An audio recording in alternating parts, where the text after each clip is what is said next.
YouTube, it's been a long time. What's going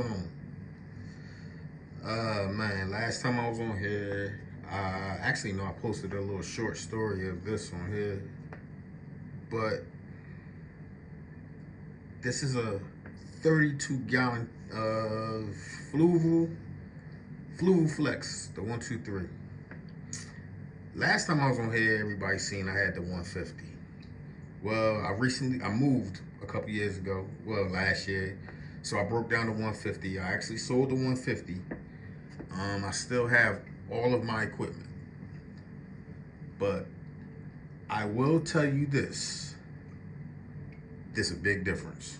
I mean, not only in the space and everything, but just the having to deal with the water quality and everything and the parameters. It's much harder to deal with the parameters on a Nano, but I think I got it stable enough now. You know, I lost some SPS pieces, as you've seen in the 150. I love SPS, but I lost some SPS pieces in here from the nitrates and the phosphates fluctuating. You know, you don't have that much water, so it can fluctuate quick. So I lost some pieces. But now I kind of got a hang of it now. It's been about a year now. I think I have everything stable now to the point that I'm able to run this tank and be more successful with it. As far as my equipment that I'm running on here, I have a Night Crew 150, the first version, not the second version, not version 2. Version 2 is the 150 only has 2 pucks, but the 150 I have is the first generation, so it has the 3 pucks. I'm running a Ice Cat protein skimmer on here. I'm also dosing Alpha Reef.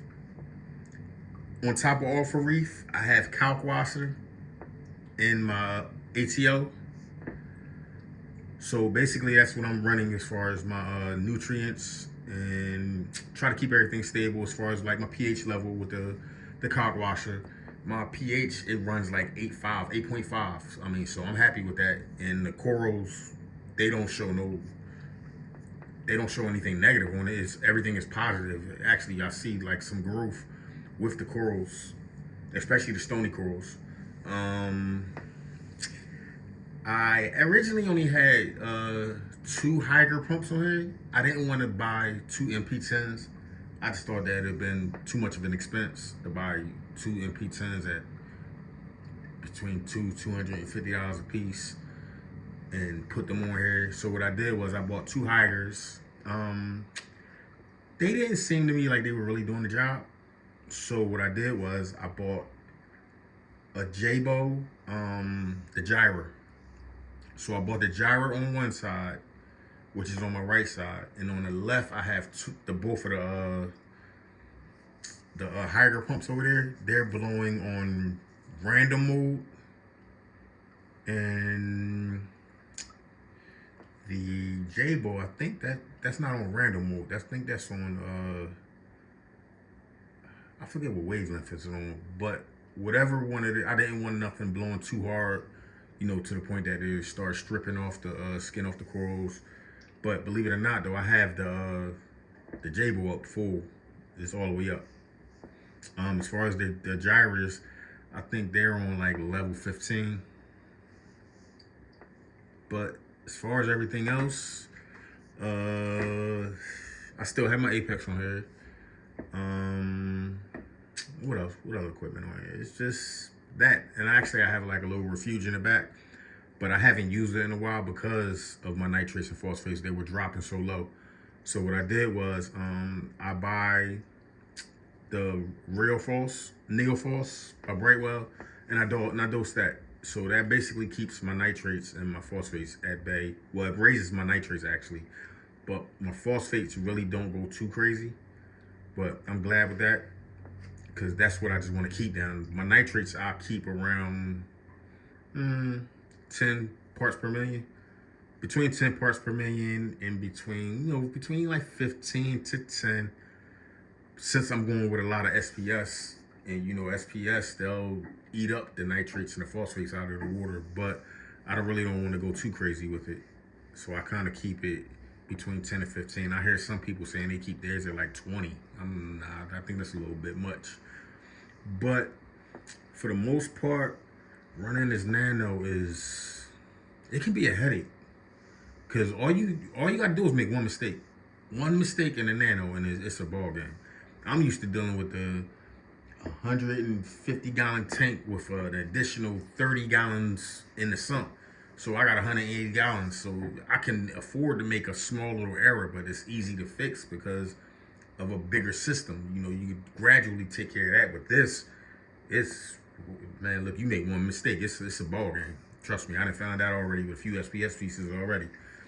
But I'm not trying to make those mistakes anymore. So I've been on top of it a lot. As far as my lighting schedule, I have it at 100% blues. It's only running 10% full spectrum. Well, 10% full spectrum for about 2 hours, and then it ramps down.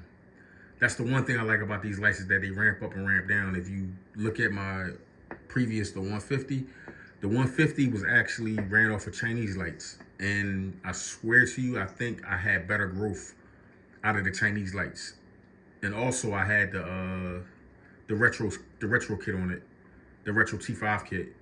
But I think that the Chinese lights gave me better growth. But I'm not saying that the Nitro is actually one great light. I'm not taking nothing away from that. But if you go back and look at those videos and you look at how those corals were growing on there, and well, besides, you know, like again, I had a bigger system and my nitrates and phosphates were always good until I broke out with the dyno. But I don't even want to think about dyno anymore because actually I know how to really combat that so fast. I mean, a lot faster now versus, you know, I was a little inexperienced dealing with dyno. Now I think I can be able to keep everything at bay with the dyno because I haven't had anything in here. So, I mean, I'm doing something right. That's because of my nitrates and my phosphates. But, yeah, that's about it for this tank right here.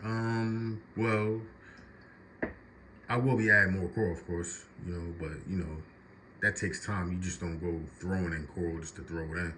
You know, you got to make sure you got the proper placement and, you know, proper coral. You know, you just can't be putting in anything in a Nano and thinking, oh, yeah, I'm good. Because right now I have a yellow tip Galaxy in it. I don't know if you can see it down there in the left-hand corner. I'm trying to get rid of that because if I'm going to go full-blown SPS, and as you see where it's placed at, I kind of have it away from everything. And I want to put an acan garden right where it's at, or to a little bit towards the corner over there where you see those trumpets at. And I don't want that stinging it because that will sting it and it will send out tentacles when the lights go out. And I don't need that in my life. I already been through a lot with this tank. But yeah, that's about it. Make this a little short video. I don't want to be rambling on and on, but this is the first video really I put on YouTube about this tank. But more to come. You know, this is an addictive hobby, especially if you love science. If you love science, then reefing is for you. But if you don't love science, I think you need to find another hobby to get into because this will wreck your nerves. But I'm not going to drag this out anymore. Till next time, peace.